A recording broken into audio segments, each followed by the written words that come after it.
America, Israel અને Iran વચ્ચે છેલ્લા 40 દિવસથી જે ભયંકર યુદ્ધ ચાલુ હતું એ આખરે 2 અઠવાડિયા માટે મુલતવી દેવામાં આવ્યું છે. આ યુદ્ધમાં ખરેખર જીત કોની થઈ એ કહેવું બહુ મુશ્કેલ છે. ઘણા બધા લોકો એવું કહે છે કે ઈરાનની જીત થઈ, ઘણા બધા એવું પણ કહે છે કે અમેરિકાની જીત થઈ. ઇઝરાયલ તો આખી અલગ ચીજ વસ્તુ છે. ઇઝરાયલને આ યુદ્ધની જરૂર પણ હતી અને ઇઝરાયલ હંમેશા એનો આખો પક્ષ અલગ છે. ઓલરેડી લેબેનોન સાથે ઇઝરાયલનું યુદ્ધ ચાલુ છે.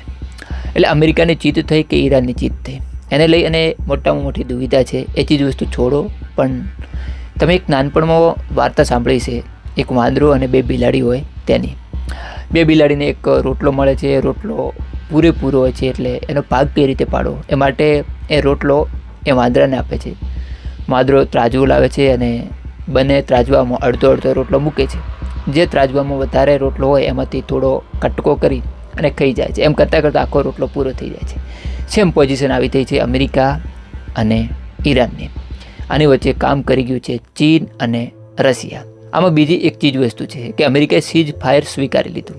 અમેરિકા ખુદ પણ સીઝ ફાયર કરવા માટે તલપાપડ થઈ રહ્યું હતું. 40 દિવસમાં જે જગત જમાદાર આપણે કહીએ એ ઘૂંટણી આવી ગયું એવું કહી શકાય.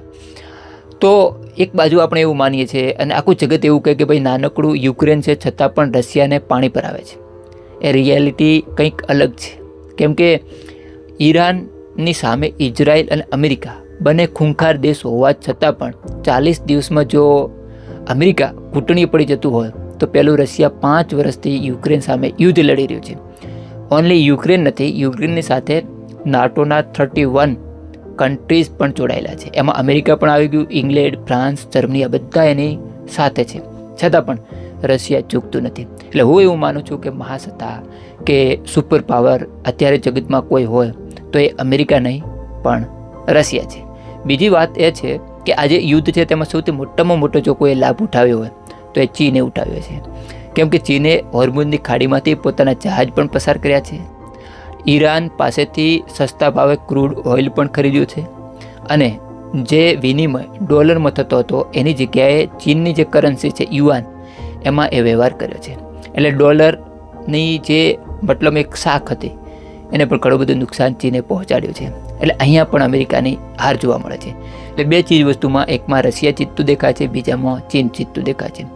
જ્યારે યુક્રેન અને રશિયાનું યુદ્ધ થયું ત્યારે આખું જગત એવું વિચારતું હતું, ખાસ કરીને નાટો દેશો, કે રશિયાને તોડી પાડવું અને યુક્રેનને નાટોની અંદર લઈ લેવું. પણ રશિયાએ કદાચ કંઈક એવી ચાલ ચલાવી જેના કારણે આજે આખું જે નાટો સંગઠન છે એ તૂટવાની અણી ઉપર આવી ગયું છે. એટલે આ ચાલ પણ ત્યાં અમેરિકાની અને નાટો દેશોની ઊંધી પડતી દેખાય છે. બીજું બાજુ 40 દિવસ આ ભયંકર યુદ્ધ ચાલ્યું તો રશિયા પાસે ઘણું બધું ક્રૂડ ઓઇલ છે. તો આખા જગતના બધા દેશોને રશિયાએ એ ક્રૂડ ઓઇલ વેચ્યું છે.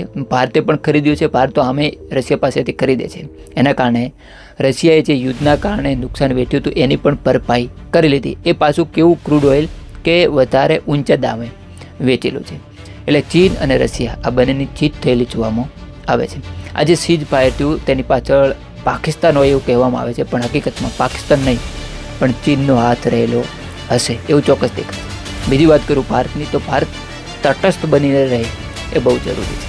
લાસ્ટ પોઈન્ટ એક તમને કહી દઉં કે ચાહે રશિયા યુક્રેનનું યુદ્ધ હોય, ઇઝરાયલ, અમેરિકા, ઈરાન કે બાકીની જે કોઈ પણ ગલ્ફ કન્ટ્રીઝ છે તેમાં યુદ્ધ હશે તો એવું નહીં માની લેવાનું કે ભાઈ હવે ત્રીજું વિશ્વ યુદ્ધ ફાટી નીકળશે. એ ક્યારે નહીં બને. કેમ કે આજે જગતને એકબીજાની જરૂર છે. એટલા માટે હવે ત્રીજા વિશ્વ યુદ્ધની કલ્પના કરવી એ ખરેખર બહુ મૂર્ખામી ભર્યું છે. હું એવું માનું છું કે ત્રીજું વિશ્વ યુદ્ધ ક્યારેય નહીં થાય. જય હિન્દ.